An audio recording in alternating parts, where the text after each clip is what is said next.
مساء الخير على حضراتكم. ان شاء الله النهارده بوريكم طريقه عمل البطاطس البوريه زي المطاعم.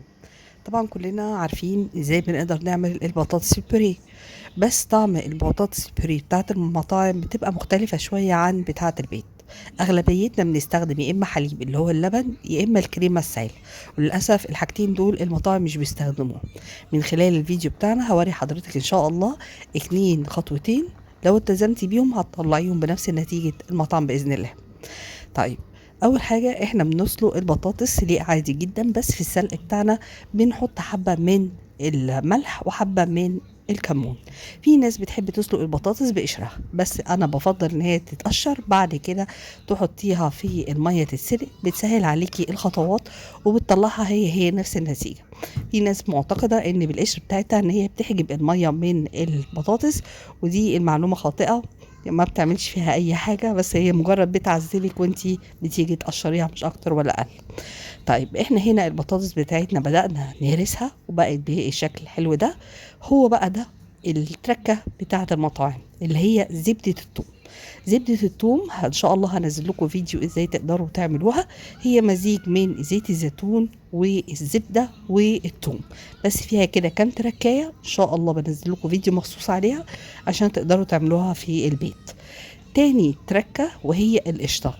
القشطة هي اللي بتستخدم في القوام بتاعنا. طيب، حطينا كمان حبة من الفلفل الأسود وحبة من الكمون، ولو حابة تحطي الفلفل المجروش الأحمر حطي. هي دي المكونات الأساسية. يبقى المكونين الأساسيين عندنا في البطاطس البوريه هي القشطة والمعجون أو زبدة الثوم. هتطلع لكم نتيجة يا جماعة غير طبيعية، وإن شاء الله لما تاكليها هتحسي ان انت جايباها من مطعم مش هيختلف عنها باي حاجه. بس التزمي بالتعليمات او بالحاجات اللي انا بقولها لك او بالتركات. شوفوا شكلها عامل ازاي، طلع اكنها زبده مش بطاطس.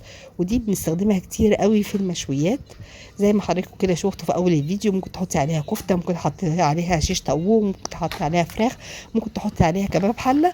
اللي حضرتك الطعم اللي حباه ممكن تحطيه. وبالنسبه للصوص المستخدم في الطبق، هوريه برضو لحضرتك. انا كنت عامله عليه فيديو، هبقى اللينك بتاعه في الكابشن تحت في صندوق الوصف. ممكن تقدري عليه تقدري تخشي عليه وتشوفيه. بصوا، ده اصلا صوص رهيب، ينفع للسندوتشات وينفع للمشويات. طعمه جميل جدا. ان شاء الله تجربيه وهيعجب حضرتك.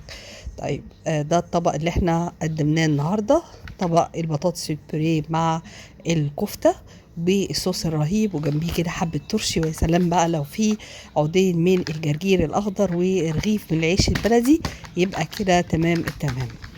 وكمان لو حابه يبقى سلطه الزبادي جنبيها.